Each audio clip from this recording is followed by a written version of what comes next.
بسم اللہ الرحمن الرحیم۔ السلام علیکم دوستو، آج میں آپ کو شہنشاہ ہند عطائے رسول حضرت خواجہ حسن معین الدین چشتی غریب نواز رحمت اللہ علیہ کی داستان بتاتا ہوں۔ آپ کی پیدائش 14 رجب 530 ہجری بمطابق 18 اپریل 1139 عیسوی میں ایران کا علاقہ سیستان کا ایک گاؤں سنجر میں ہوئی، جس کی وجہ سے آپ کو سنجری کہا جاتا ہے۔ آپ کے والد کا نام حضرت غیاث الدین رحمت اللہ علیہ اور آپ کی والدہ کا نام حضرت ام البرا ہے۔ آپ والد کی طرف سے حسینی سید اور والدہ کی طرف سے حسنی سید ہیں۔ جب آپ کی عمر 14 سال کی ہوئی تو آپ کے والد گرامی کا وصال ہو گیا۔ محض 1 سال کے بعد جب آپ کی عمر 15 سال کی ہوئی تو آپ کی والدہ کا بھی وصال ہو گیا۔ آپ کو وراثت میں ایک باغ اور ایک پنچکی ملی، اسی سے آپ اپنے گھر کا خرچ چلاتے تھے۔ ایک دن آپ باغ میں موجود تھے کہ ایک مجذوب حضرت ابراہیم کندوجی وہاں آئے۔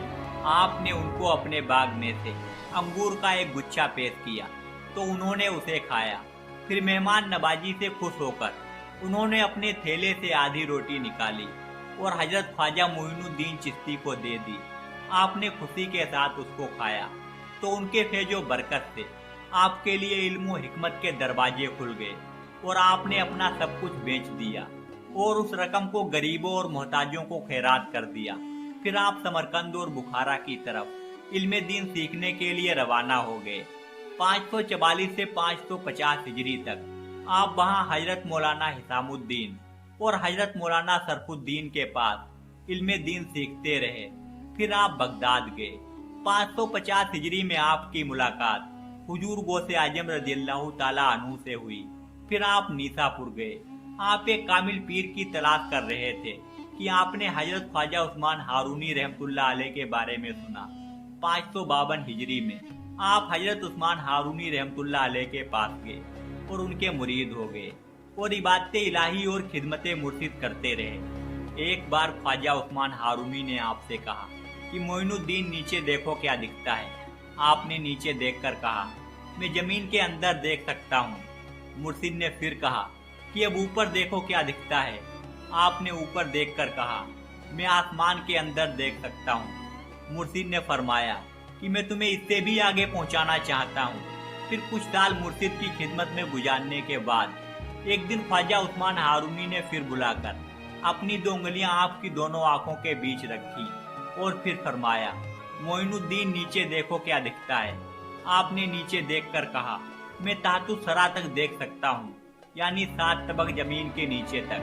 پھر مرشد نے کہا اوپر دیکھو کیا دکھائی دیتا ہے۔ آپ نے اوپر دیکھ کر کہا میں عرص اعظم تک دیکھ سکتا ہوں۔ تب خواجہ عثمان ہارونی نے خوش ہو کر آپ کو پھر کے خلافت عطا فرمائی۔ 563 ہجری میں خواجہ عثمان ہارونی آپ کو اپنے ساتھ حج لے کر گئے۔ جب آپ بیت اللہ شریف میں حاضر ہوئے تو آپ کے پیر و مرشد نے آپ کا ہاتھ پکڑ کر دعا کی، یہ خداوند میں اپنے معین الدین کے لیے تجھ سے 3 چیزوں کا طلبگار ہوں۔ غیب سے آواز آئی یہ عثمان معین الدین کے لیے جو کچھ طلب کرو گے دیا جائے گا۔ یہ حکم پا کر آپ نے عرض کیا یہ خداوند تو میرے معین الدین کو قبول فرما۔ ارشاد باری ہوا ہم نے قبول کیا۔ پھر عرض کیا میرے معین الدین کو مجھ سے زیادہ شہرت عطا فرما۔ ارشاد واری ہوا ہم نے قبول کیا۔ پھر عرض کیا میرے معین الدین میں اپنے جلبے اور اپنے حبیب حضرت محمد صلی اللہ تعالیٰ علیہ وسلم کی شان پیدا فرما۔ ارشاد باری ہوا یہ دعا بھی میں نے قبول کی۔ اس کے بعد جب آپ مدینہ شریف پہنچے تو حضور محمد صلی اللہ تعالیٰ علیہ وسلم کو سلام پیش کیا، الصلاۃ والسلام علیک یا رسول اللہ۔ تو روزہ مبارک سے جواب آیا وعلیکم السلام یا قطب المشائخ بہروبر۔ آپ نے 582 ہجری میں اصفہان میں خواجہ قطب الدین بختیار کاکی رحمت اللہ علیہ کو مرید بنایا اور 585 ہجری میں آپ خواجہ قطب الدین بختیار کاکی رحمت اللہ علیہ کے ساتھ حرمین شریفین گئے تو سرکار مدینہ حضور محمد صلی اللہ تعالیٰ علیہ وسلم نے آپ کے خواب میں تشریف لا کر فرمایا